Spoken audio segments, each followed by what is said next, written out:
Hi friends, మీకు కనుక ఈ వీడియో నచ్చినట్లయితే తప్పకుండా లైక్ చేయండి. జాను మేడ మీద నిలబడి వివేక్ తనకి ముద్దు పెట్టిన విషయాన్ని తలుచుకొని సిగ్గుపడుతూ ఉంటుంది. అప్పుడే వివేక్ అక్కడికి వస్తాడు. జాను అని చెప్పి పిలుస్తూ ఉంటే ఏంటి వివేక్ అని చెప్పి జాను సిగ్గుపడుతూ ఉంటుంది. ఇందాక జరిగింది నేను కావాలని చేయలేదు, అనుకోకుండా జరిగింది అని చెప్పి వివేక్ అంటూ ఉంటాడు.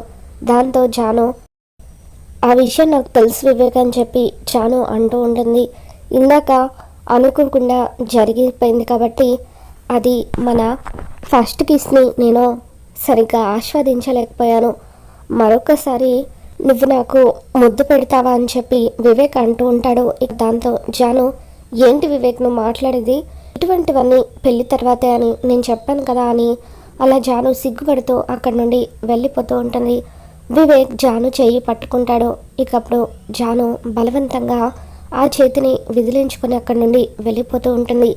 మనీషా దేవి అని ఇద్దరు కూడా వాళ్ళ మాటలు వింటూ ఉంటారు. చూసారా ఆంటీ, వీళ్ళ చేతులు ముద్దుల వరకు వెళ్ళిపోయింది. ఇంకా మీరు ఇలాగే జానుని ఏం చేయలేదంటే పెళ్లి కాకముందే మీ చేతిలో బిడ్డను కూడా పెట్టేసేలాగా ఉంది. అదే కనుక జరిగితే ఈ అక్క చెల్లెళ్ళు ఇద్దరు కూడా తమకు పుట్టిన పిల్లలతో ఈ ఇంట్లో సెటిల్ అయిపోయి మన ఇద్దరిని బయటకు వెళ్ళగొట్టేలాగా ఉన్నారంటీ అని చెప్పి మనీషా అంటూ ఉంటుంది.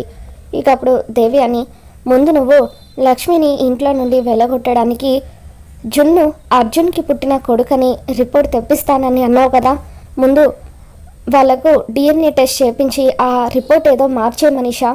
అప్పుడు లక్ష్మిని వెళ్ళగొట్టిన తర్వాత ఈ జానుని కూడా వెళ్ళగొట్టడం ఈజీ అవుతుంది అని చెప్పి దేవి అని అంటూ ఉంటుంది. ఈరోజు అదే పనిలో ఉంటానంటీ. కాసేపట్లో ఫోరెన్సిక్ వాళ్ళు ఇంటికి రాబోతున్నారు. వాళ్ళకి నేను ఆల్రెడీ డబ్బులు ఇచ్చేశాను. అందులో ఒక అతను మన మనిషే ఉన్నాడు. వాడు ఖచ్చితంగా నేను చెప్పినట్టుగా రిపోర్ట్ని తయారు చేసిస్తాడు అని చెప్పి మనీషా అంటూ ఉంటుంది. మరోపక్క మిత్ర ఏదో ఆలోచిస్తూ ఇక చూసుకోకుండా గాజు గ్లాస్ని కింద పడేస్తాడు. ఇక దాంతో అటువైపుగా వెళ్తున్న లక్ష్మి సౌండ్ విని ఏమైంది మిత్ర గారు అని చెప్పి పరిగెత్తుకుంటూ లోపలికి వస్తుంది. మిత్ర ఆ గాజు ముక్కలు తీయడానికి ప్రయత్నిస్తూ ఉంటే మీరు జరగండి మిత్ర గారు, నేను తీస్తాను అని చెప్పి లక్ష్మి అంటూ ఉంటుంది. ఏంటి నా మీద నువ్వు కన్సర్న్ చూపిస్తున్నావా అని చెప్పి మిత్ర అంటూ ఉంటాడు. మీకు గాయం అవ్వకూడదు అని చెప్పి నేను తీస్తాను అంటున్నానని చెప్పి లక్ష్మి అంటూ ఉంటుంది. నా మీద జాలి చూపిస్తున్నావా అని మిత్ర అంటాడు. మీకెలాగో నా మీద జాలి లేదు కదా అని లక్ష్మి అంటూ ఉంటుంది. ఇలాంటివన్నీ చేసి నా మనసులో మళ్ళీ స్థానాన్ని సంపాదించుకుందాం అనుకుంటున్నావేమో. నువ్వు ఎన్ని ప్రయత్నాలు చేసినా కూడా ఎప్పటికీ నువ్వు నా మనసులో స్థానాన్ని సంపాదించుకోలేవు అని చెప్పి మిత్ర అంటూ ఉంటాడు. ఇక అలా లక్ష్మి గాజు ముక్కలు ఏరుతూ ఉంటుంది. మిత్ర మాటలకు బాధపడుతూ అలా గాజు ముక్కలు ఏరుతూ ఉంటే సడన్గా ఒక గాజు ముక్క తన వేలికి గుచ్చుకోవడంతో ఇక లక్ష్మి నొప్పితో విలవిల్లాడుతూ అమ్మ అంటూ గట్టిగా అరుస్తుంది. తన వేలికి రక్తం కారుతూ ఉంటుంది. ఇక దాంతో మిత్ర ఒక్కసారిగా కంగారు పడిపోతూ లక్ష్మి అని పిలుస్తూ తన వేలిని నోట్లో పెట్టేసుకుంటాడు. ఇక అలా మిత్ర తన మీద చూపిస్తున్న ప్రేమకు ఎంతగానో ఆనందపడిపోతుంది లక్ష్మి. మిత్ర గారు, పైకి మీరు నా మీద ద్వేషాన్ని ప్రదర్శిస్తున్నారు, కానీ మీ మనసులో నా స్థానం ఇంకా అలాగే ఉందనడానికి ఇదే నిదర్శనం అని చెప్పి లక్ష్మి ఎంతగానో పొంగిపోతూ ఉంటుంది. అప్పుడే అక్కడికి వచ్చిన జయదేవ్ అరవింద ఇద్దరు కూడా మిత్ర లక్ష్మి మీద చూపిస్తున్న ప్రేమను చూసి ఎంతగానో మురిసిపోతూ పద అని చెప్పి ఇక అలా అక్కడి నుండి వెళ్ళిపోతారు. ఇంతలో అక్కడికి దేవి అని మనీష ఇద్దరు కూడా వస్తారు.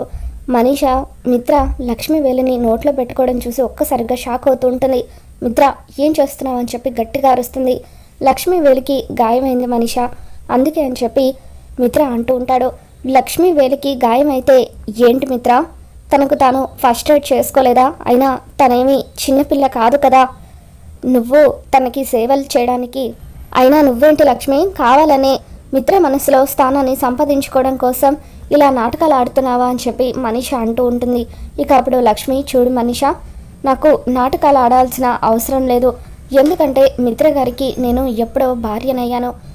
నాటకాలు ఆడాల్సిన అవసరం నీకుందేమో కానీ నాకు లేదు అని చెప్పి లక్ష్మి అంటూ ఉంటుంది. ఇక లక్ష్మి అక్కడి నుండి వెళ్ళిపోయిన తర్వాత మనీష మిత్రని నిలదీస్తూ వాట్ ఇస్ దిస్ మిత్ర అని చెప్పి అంటూ ఉంటుంది. వాట్ ఇస్ దిస్ అంటే ఏంటి మనీష, నేను లక్ష్మిని నా భార్యగా అనుకొని అలా సేవలు చేయలేదు, ఒక సాటి మనిషిగా తనకి సహాయం చేశాను అంతే అని చెప్పి మిత్ర అక్కడ నుండి కోపంగా వెళ్ళిపోతాడు. ఇక మనీష దేవ్యానితో, చూసారా ఆంటీ, మిత్ర దాని మీద ఎంత ప్రేమ చూపిస్తున్నాడో, పైకి దాని మీద ద్వేషం నటిస్తున్నాడు, కానీ మిత్ర మనసులో ఎక్కడో లక్ష్మి మీద ప్రేమ ఉంది, అందుకే ఇలా చేస్తున్నాడు. ఇదే కనుక కంటిన్యూ అయితే ఇక మిత్రకు నాకు జన్మలో పెళ్లి జరగదు. అందుకే ఈరోజే మిత్రలో ఎలాగైనా సరే ద్వేషాన్ని నింపాలని చెప్పి ఇక ల్యాబ్ వాళ్ళకు ఫోన్ చేస్తుంది. రే ఎక్కడ చచ్చారా, ఈరోజు డిఎన్ఏ శాంపిల్స్ కలెక్ట్ చేసుకోవడానికి ఇక్కడికి రమ్మని చెప్పాను కదా, త్వరగా 10 నిమిషాల్లో ఇంటికి రండి అని చెప్పి మనీషా ఫోన్లో చెబుతూ ఉంటుంది. కొద్దిసేపటికి హాస్పిటల్ నుండి ల్యాబ్ వాళ్ళు ఇంటికి వస్తారు. ఇక అప్పుడు జయదేవ్, ఎవరు మీరంతా అని చెప్పి అడుగుతూ ఉంటే, అప్పుడు మేము హాస్పిటల్ నుండి వచ్చాం సార్, మనీషా మేడం మాకు ఫోన్ చేసి రమ్మని చెప్పారు, మేము డిఎన్ఏ శాంపిల్స్ కలెక్ట్ చేసుకోవడానికి వచ్చామని చెప్పి వాళ్ళు అంటూ ఉంటారు. ఇక అప్పుడు జయదేవ్ వాళ్ళ మీద విరుచుకుపడుతూ, మీరేమీ శాంపిల్స్ కలెక్ట్ చేసుకోవాల్సిన అవసరం లేదు, వెళ్ళిపోండి అని చెప్పి అంటూ ఉంటాడు. మా కోడలు గురించి, మా మనవడి గురించి మాకు బాగా తెలుసు, మీరు కొత్తగా ప్రూవ్ చేయాల్సిన అవసరం ఏం లేదు అని చెప్పి జయదేవ్ అరుస్తూ ఉంటే, ఇక అప్పుడు మనీషా, ఎందుకు అంకుల్ ఇప్పుడు వాళ్ళని తిప్పి పంపించేస్తున్నారు, లక్ష్మియే డిఎన్ఏ రిపోర్ట్కి ఒప్పుకుంది కదా, అంటే ఇప్పుడు ఒకవేళ రిపోర్ట్లో అర్జున్ కొడుకని వస్తే ఏం చేయాలా అని చెప్పి మీరు కావాలని ఇదంతా చేస్తున్నారు కదా, భయపడుతున్నారు కదా అని చెప్పి మనీష రెచ్చగొడుతూ ఉంటుంది. ఇక అప్పుడు లక్ష్మి, మామయ్య గారు నిజమేంటో మనకు తెలుసు, అలాంటప్పుడు ఎవరికి భయపడాల్సిన అవసరం లేదు, అందుకే డిఎన్ఏ శాంపిల్ ఇవ్వడానికి నేను సిద్ధంగా ఉన్నాను అని చెప్పి లక్ష్మి అంటూ ఉంటుంది. ఇక ఇంతలో జున్నులకి ఇద్దరు కూడా ఆడుకుంటూ అక్కడికి వస్తారు. రే జున్ను, 1 నిమిషం ఆగురా, నీతో పనుంది అని చెప్పి మనీష అక్కడికి వచ్చిన ఒక అతనికి సైగ చేసి జున్ను హెయిర్ శాంపిల్ తీసుకోమని చెబుతుంది. ఇక వాళ్ళు జున్ను హెయిర్ శాంపిల్ తీసుకుంటారు. ఎందుకమ్మా ఇప్పుడు ఇవన్నీ కూడా కలెక్ట్ చేస్తున్నారు అని చెప్పి జున్ను అడుగుతూ ఉంటాడు. ఊరికే జున్ను అని చెప్పి అరవింద మీరిద్దరూ ఆడుకోపండి అంటూ లక్కీని జున్నుని అక్కడి నుండి పంపించేస్తుంది. ఇక ఆ తర్వాత సార్ మీ శాంపిల్ కూడా కావాలి అని చెప్పి మిత్ర శాంపిల్ని కూడా వాళ్ళు కలెక్ట్ చేస్తారు. ఇక మనీష వాళ్ళలో ఒక వ్యక్తికి సైగ చేస్తూ ఉంటుంది. అది లక్ష్మి గమనిస్తుంది. ఖచ్చితంగా మనీష ఏదో చేయబోతుంది, అందుకే అతనికి సైగ చేస్తుంది అని చెప్పి లక్ష్మి గమనిస్తూ ఉంటుంది. మీరు ఏ హాస్పిటల్ నుండి వచ్చారని చెప్పి లక్ష్మి వాళ్ళని అడుగుతూ ఉంటే కేకే హాస్పిటల్ అని చెప్పి వాళ్ళు అంటూ ఉంటారు. రిపోర్ట్ ఎప్పుడు వస్తుంది అని చెప్పి మనీష అడుగుతూ ఉంటే సాయంత్రం వరకు రిపోర్ట్ వచ్చేస్తుంది మేడం అని చెప్పి వాళ్ళు ఓకే మేడం థ్యాంక్ యూ అంటూ అక్కడ నుండి వెళ్ళిపోతారు. ఇక ఆ తర్వాత లక్ష్మి ఒంటరిగా నిలబడి మనీష కుట్ర గురించి ఆలోచిస్తూ ఉంటుంది. మనీష నన్ను జున్నుని ఇంట్లో నుండి పంపించేయడానికి ఎంతకైనా సిద్ధపడుతుంది. ఒకప్పుడు నా ప్రాణం తీయడానికే మనీష వెనకాలేదంటే ఇప్పుడు ఖచ్చితంగా రిపోర్ట్ విషయంలో కుట్ర చేస్తుంది అని చెప్పి లక్ష్మి వెంటనే కేకే హాస్పిటల్కి వెళ్తుంది. ఇక అక్కడున్న వ్యక్తితో మాట్లాడుతుంది. చూడండి మనీష మీకు డబ్బులు ఇచ్చి రిపోర్ట్ మార్పించాలని చూసిన విషయం నాకు తెలుసు. ఇప్పుడు కనుక మీరు అలా చేస్తే మీ మీద నేను పోలీస్ కంప్లైంట్ ఇస్తాను. తప్పుడు రిపోర్ట్ ఇచ్చినందుకు మిమ్మల్ని పోలీసులు జైల్లో వేస్తారు, జాగ్రత్త అని చెప్పి లక్ష్మి అతనికి వార్నింగ్ ఇస్తూ ఉంటుంది. ఇక ఆ తర్వాత ఏం తెలియనట్టుగా లక్ష్మి ఇంటికి తిరిగి వచ్చేస్తుంది. సాయంత్రానికి ఒక అతను మేడం డిఎన్ఏ రిపోర్ట్ వచ్చేసింది అని చెప్పి ఒక కవర్ని జయదేవ్ చేతికి ఇచ్చి వెళ్ళిపోతాడు. ఏంటి అంకల్ మీ చేతిలో కవర్ ఉంటే ఓపెన్ చేయకుండా అలాగే ఉండిపోయారేంటి, ఎక్కడ జున్ను అర్జున్ కొడుకని వస్తుందేమోనని భయపడుతున్నారా అని చెప్పి అంటూ ఉంటే నాకు ఆ భయం ఏమీ లేదు, ఎందుకంటే జున్ను నందన్ కుటుంబం వారసుడు అని చెప్పి జయదేవ్ అంటూ ఉంటాడు. ఇక జయదేవ్ ఆ రిపోర్ట్ని ఓపెన్ చేసి చూస్తూ ఉంటే అరవింద కూడా ఆ రిపోర్ట్ని చూస్తూ ఉంటుంది. ఇద్దరు కూడా ఏం మాట్లాడకుండా మౌనంగా ఉండిపోతారు. మనీష మెల్లిగా దేవ్యానితో రిపోర్ట్ చూడగానే ఇద్దరికి మైండ్ బ్లాంక్ అయినట్టుగా ఉంది అని చెప్పి అనుకుంటూ ఉంటుంది. తర్వాత మిత్ర కూడా ఆ రిపోర్ట్ని చూస్తాడు. రిపోర్ట్ చూసి సైలెంట్గా ఉండిపోతాడు. ఇదేంటి మిత్ర ఆ రిపోర్ట్ చూడగానే లక్ష్మి మీద అరుస్తాడు అనుకుంటే సైలెంట్గా ఉండిపోయాడేంటి అని చెప్పి మనీష అనుకుంటూ ఉంటుంది. ఇక మిత్ర చేతిలో ఉన్న రిపోర్ట్ తీసుకుని మనీష చూసి ఒక్కసారిగా షాక్ అవుతుంది. ఆ రిపోర్ట్లో జున్ను మిత్ర కొడుకని రావడంతో మనీష ఒక్కసారిగా షాక్లో ఉండిపోతుంది.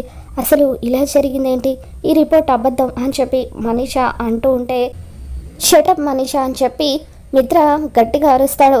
లక్ష్మి తప్పు చేసింది కాబట్టి తనను నేను భార్యగా అంగీకరించట్లేదు, అంతేకాని లక్ష్మి తప్పు చేసిందని నేను ఎప్పుడూ కూడా అనుకోవడం లేదు. తను నిప్పు లాంటిది, లక్ష్మిని నేను ద్వేషించేది కేవలం నన్ను వదిలేసి నట్టేట ముంచేసి వెళ్ళిపోయినందుకు మాత్రమే. తన క్యారెక్టర్ మీద నేను ఎప్పుడూ కూడా డౌట్ పడలేదు. జున్ను నా కొడుకే. లక్ష్మి మీద నాకు కోపం ఉంది, కానీ నా కొడుకైన జున్ను మీద నాకు ఎటువంటి కోపం లేదు.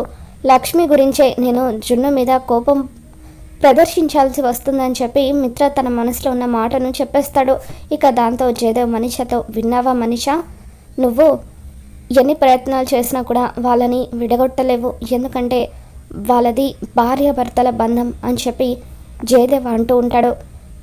జున్ను మా రక్తం, నందన్ కుటుంబం వారసుడు అని చెప్పి జయదేవ్ అంటూ ఉంటే ఇక అప్పుడు మనీషా ఏమీ చేయలేని పరిస్థితుల్లో అలా ఆవేశంగా గదిలోకి వెళ్ళిపోతుంది.